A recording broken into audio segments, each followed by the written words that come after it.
Il est magnifique le camping. Oh, wow, regardez-moi ça, c'est impressionnant. Le camping, oh là là, il est magnifique. Oh ben c'est une grande première, hein. C'est une grande première. Lorient. C'est incroyable. Ouais. C'est magnifique, hein. Franchement. On vient juste d'arriver. Il faut regarder s'ils vont onduler pour Thiago ou pas. Parce qu'on est un peu à la dèche. Nous sommes arrivés. Donc là, l'entrée. Ici, il y a une chambre. Une chambre qui nous servira de mettre nos affaires. De stockage. Il y a deux lits, mais franchement, c'est beau. Hein. Magnifique. Il y a des placards pour ranger, il y a tout. Hein. On va pas l'utiliser donc. Où Thiago, lui, il a déjà fait l'inauguration. Je bégaye, oui. Un petit coin canapé.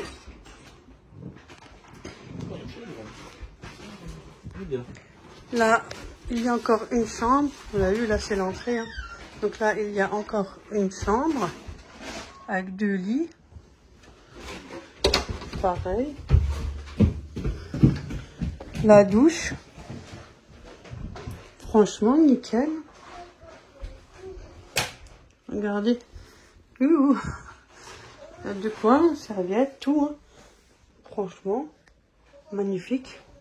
Belle douche. C'est bien propre en plus. Ça n'a rien à dire, c'est propre, hein Flo? Ici, on a un petit coin pour manger, juste à côté. Bah, je sais pas. Une chaise autre pour Thiago.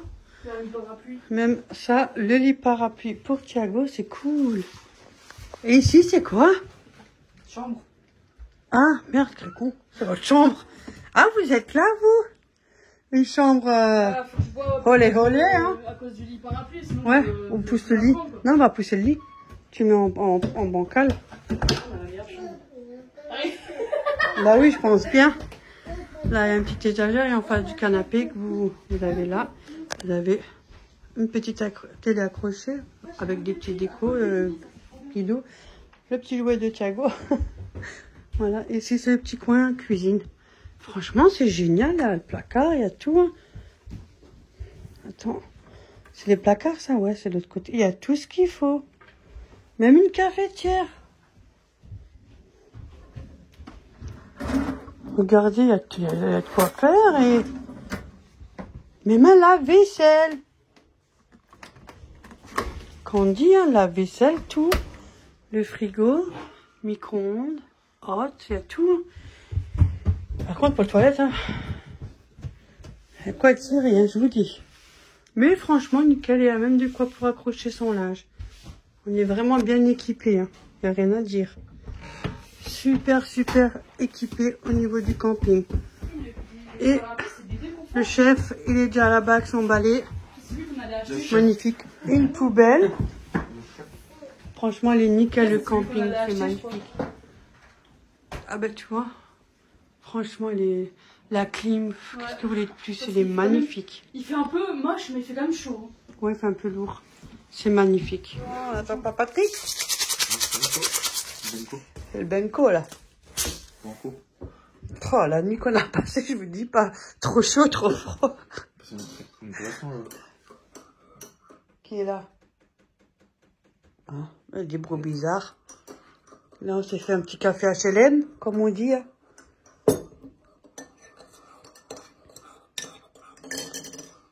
Thiago, il dort, mais pas évident avec le lit parapluie, hein. C'est pas vraiment l'idéal, mais bon, il dort. Il t'a levé avant, il s'est endormi. Ouais, c'est bien. Il a fait dodo. Florian a déjà passé le balai, il a déjà arraché le sol. Qu'est-ce que tu chauffes? T'as pas les habitudes. Hein. Ça tient de chez ma mère, ça, chauffer. Il y a même une petite terrasse et tout, là. Franchement, c'est super, hein. Ouais. Le camping, comme il est beau. On n'a pas encore tout, mais... Ouais. Ah ouais, parce que déjà, on a dû dormir un peu. On est arrivé tard aussi. Ouais. C'était déjà à peu près 2 minutes. Il y a tout, cafetière, et la bouilloire si jamais. On a galéré parce qu'il y avait rien. Ouais, il n'y avait rien à manger. On a dû aller chercher un Burger King hier soir. Il ferme à 23 h, un truc comme ça ici. Ouais. Un truc, ouais, c'est normal. On a même pour faire du grille-pain. Tout. La collection là. Tout est bien, la queue leu. Hein. Il y a du soleil. Il y a du soleil. Là, vous descendez, vous avez la petite terrasse. Franchement, c'est magnifique. Hein. C'est une grande première, mais c'est beau. Après, on n'est pas difficile, nous non plus. Alors. Ah, on n'a pas de sucre, hein. Ah, faut qu'on achète du sucre, ouais. Faut qu'on note ça sur un papier. Parce que moi, j'ai emmené le lait, j'ai emmené le benko. Ouais. Oh, la tête. En plus, j'avais mis à voir, vous avez vu la tête? Je suis en pétard.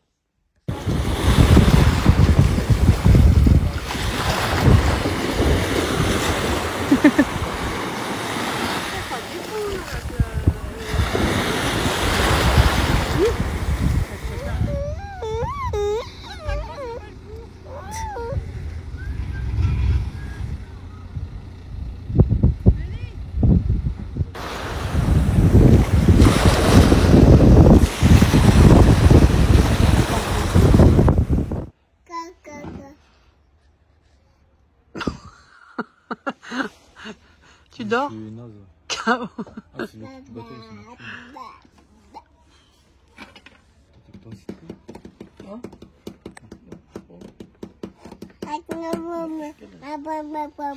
Ah bon?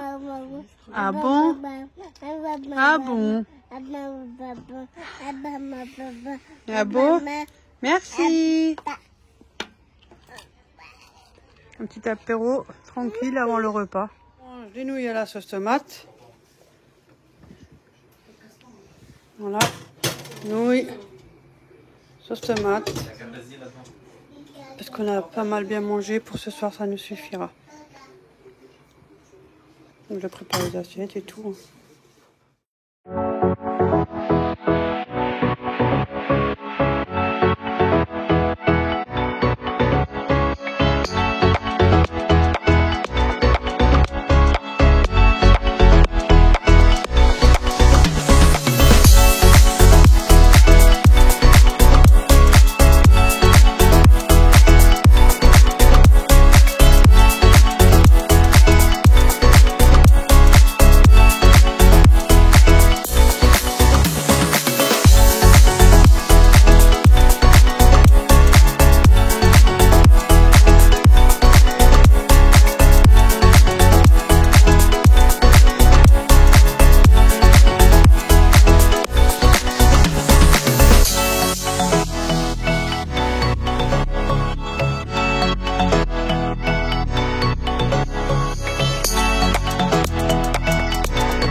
Nous sommes arrivés à 7.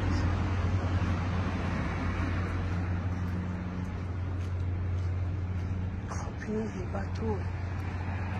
Saint-Sophie, François de 7. Ils sont immenses. Dépense de monter à bord.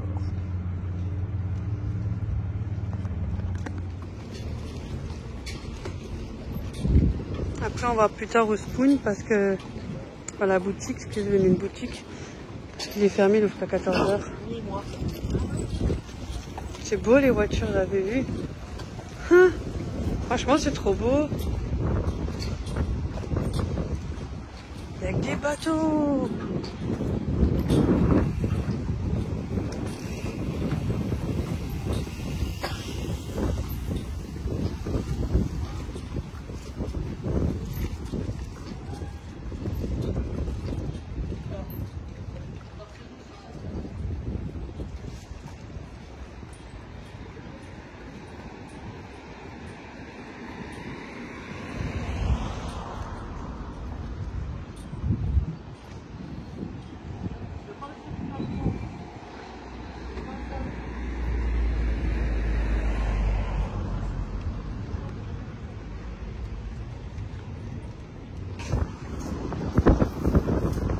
Elles sont trop belles. Citron. Lou et moi.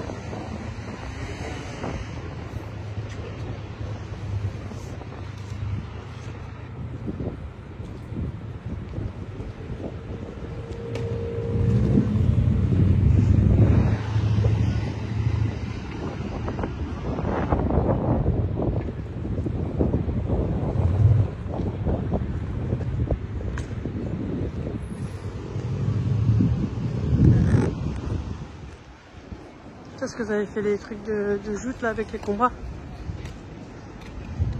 C'est ici. Là, les petits bateaux.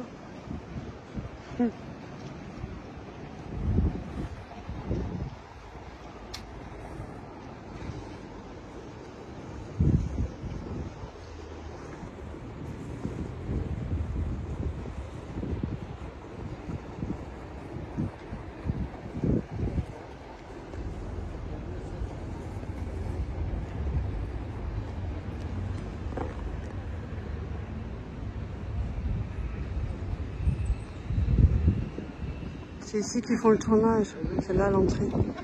Il y a un monsieur qui a dit qu'il a fait Gabriel de la série. Bon, nous on voit personne, après on peut pas rester toute la journée, on n'a pas eu le temps de prendre après.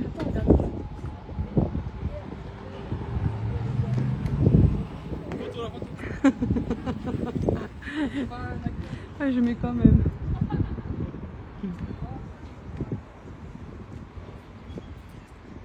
Ils n'ont aucune autorisation de sortie parce que dans les années 2010, le thon rouge était en voie de disparition.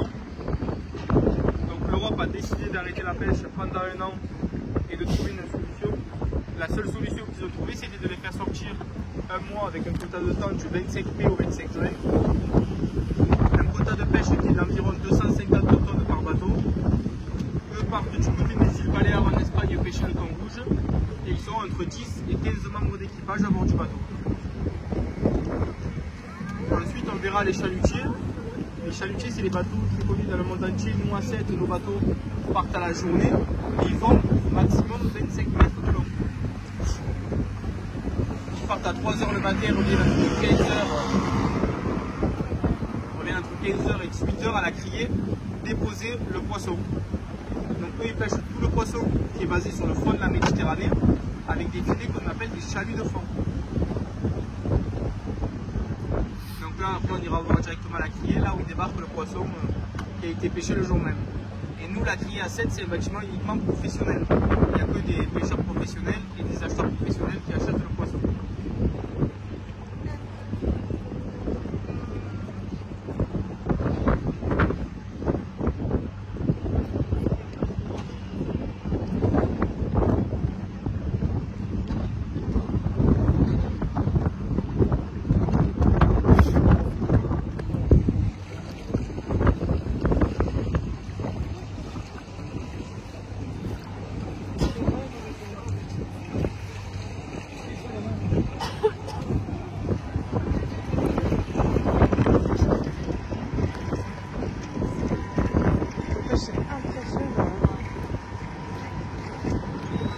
Mouette.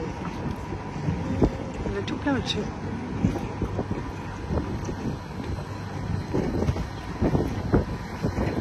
La zone de la pesée, zone lavage des bacs.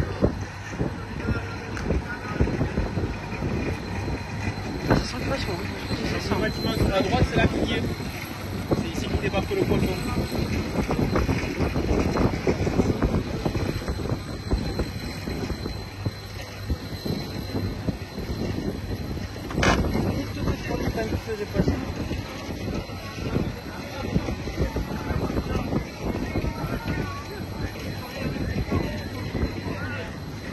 C'est Calinéa.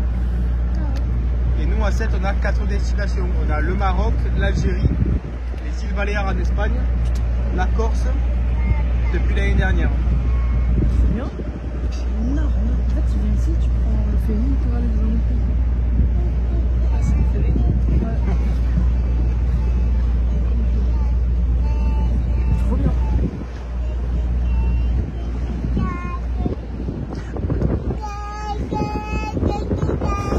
C'est lui qui fait la totale. Explication. Là, ça va être évident.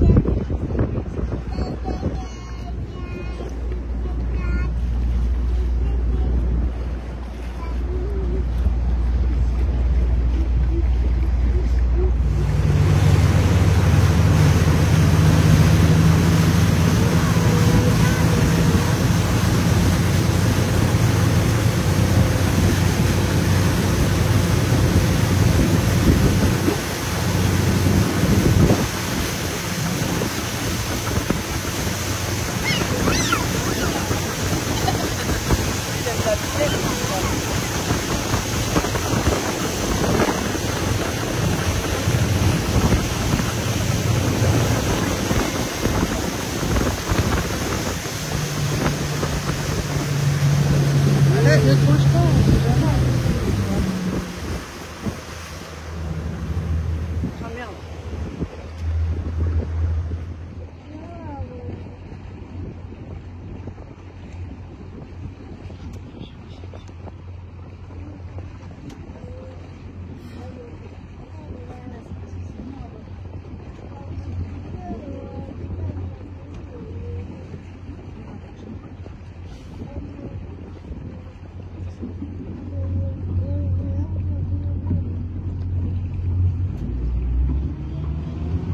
Là je vais accélérer un petit peu, on va aller du côté des parcs à 8 quoi.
Au nom de l'huître qu'on appelle l'huître de Bouzigues, c'est parce que c'est ici justement qu'a commencé le début de la production.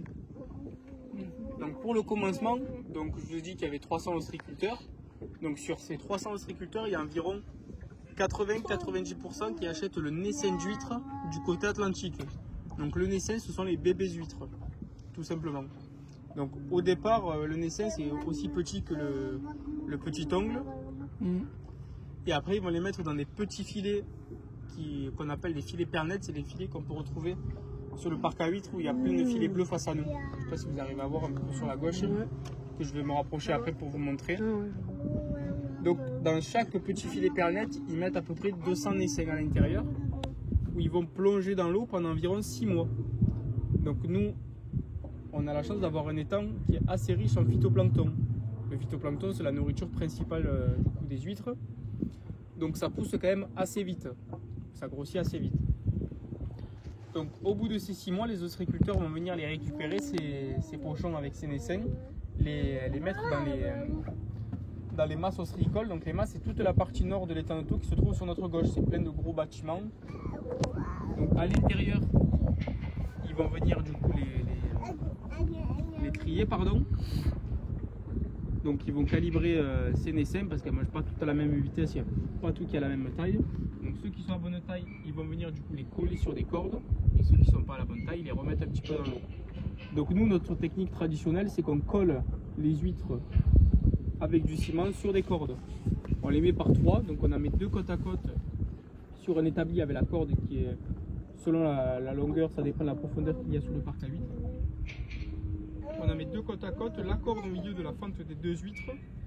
On met un chou de ciment par-dessus et on vient rajouter la dernière sur le ciment. Donc elles sont consolidées par 3. Sur une corde, il y en a à peu près entre 80, ça peut aller jusqu'à 200 huîtres sur la corde, selon la profondeur qu'il y a en dessous. Et sur un parc à 8, il y a à peu près entre 800 et 1000 cordes au total. Donc ça en fait pas mal. Là on est dans une zone où il n'y a pas non plus énormément de profondeur, il y a à peu près 4 mètres de profondeur. La moyenne sur l'étang c'est 6 mètres. Il y a des zones qui peuvent aller jusqu'à 12 mètres.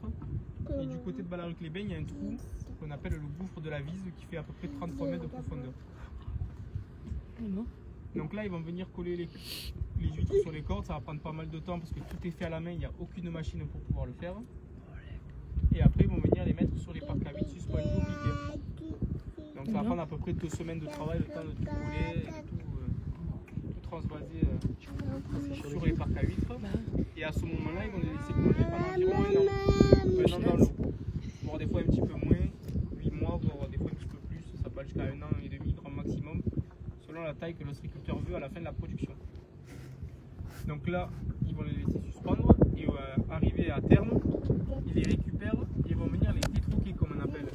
Donc ils détroquent les huîtres avec un outil qu'on appelle un détroqueur. C'est un petit couteau un petit peu en forme arrondie qui est quand même assez long. Et ils viennent gratter les huîtres une par une pour pouvoir les nettoyer. Quand on laisse quelque chose dans l'eau pendant un certain temps, il y a énormément de captage qui se fait comme les moules, les algues, etc. Donc il faut venir les nettoyer. Et après, dès que le nettoyage est fini, il faut les mettre dans des bassins de purification avec des pompes à sable où ils filtrent toute l'huître pour enlever les bactéries qui ne sont pas bonnes pour nous. Donc ça c'est les normes d'hygiène, c'est au minimum 24 heures. Ça peut arriver que les ostréiculteurs, quand ils ont trop de stock, ils les remettent dans les parcs à huîtres, dans les fameux pochons que vous avez peut-être dû voir à la télé en Bretagne, ces pochons noirs. Ils mettent les huîtres qui sont déjà prêtes à être consommées dans les parcs à huîtres quand ils ont trop de stock. Et quand ils les reprennent, ils sont obligés de les mettre dans ces bassins. Et après, on a une seconde manière de les faire, c'est dans la technique de l'exondation. On sort les cordes hors de l'eau pour pouvoir reproduire une marée. Nous, en Méditerranée, nous n'avons pas de marée. C'est pour ça aussi qu'on va chercher les naissains du côté atlantique. Déjà là-bas, il y a beaucoup plus de production d'huîtres. Donc il y a plus de naissains. Et la marée a quand même tendance à bien brasser l'eau, donc le captage est un petit peu plus important. Donc on sort les cordes hors de l'eau soit manuellement, soit avec des moteurs, là où l'ostréiculteur est obligé de venir enclencher son système. Et il y a un parc à huîtres breveté dans les temps depuis 2008 qui est la famille Tarbes-Royèche, qui est totalement automatique, accompagné d'une éolienne et d'un panneau solaire qui alimente les 12 moteurs qu'il y a sur le parc à huîtres, avec un système informatique pour faire la montée et la descente à distance. Donc d'ailleurs je vais aller vous le montrer juste après. Le fait de sortir du coup les huîtres hors de l'eau pour reproduire la marée, ça rend l'huître beaucoup plus charnue. Le taux de chair est beaucoup plus important à l'intérieur. Donc elle sera forcément plus chère. Elle coûtera entre 4 et 5 euros à l'unité.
c'est là que je colle les huîtres.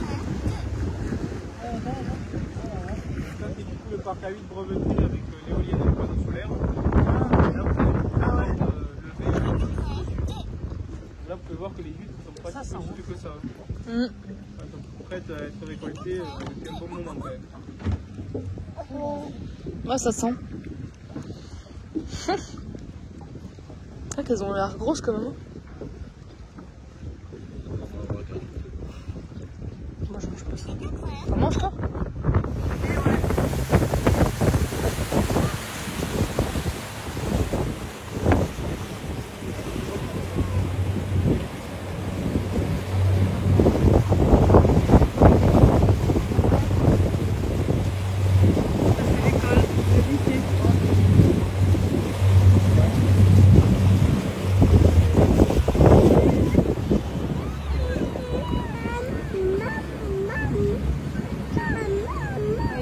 Ça va vite.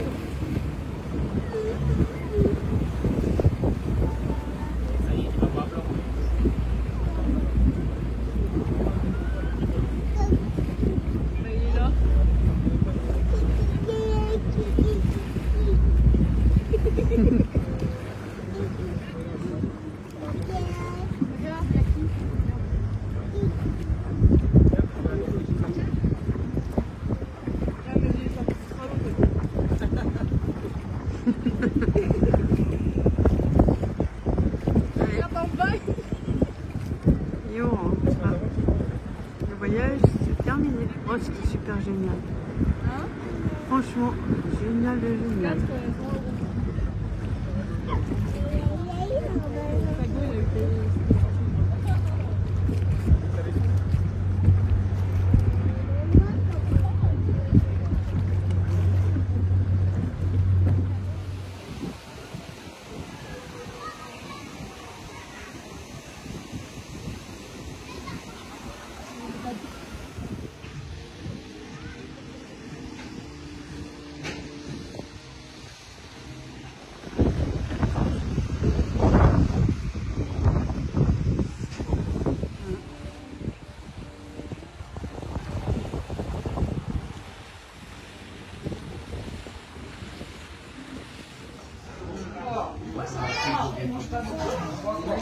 Pour l'anniversaire de Florian, on mange au camping. On se fait plaisir. On va fêter son anniversaire. Hein. Oh la vinaigrette, folle. Voilà, entrecôte. Et ça, c'est quoi une côte? C'est quoi? Les côtes de bœuf. Ah, côte de bœuf, ça c'est entrecôte. Oh yeah. Et côte de bœuf. C'est joli, hein? Attends.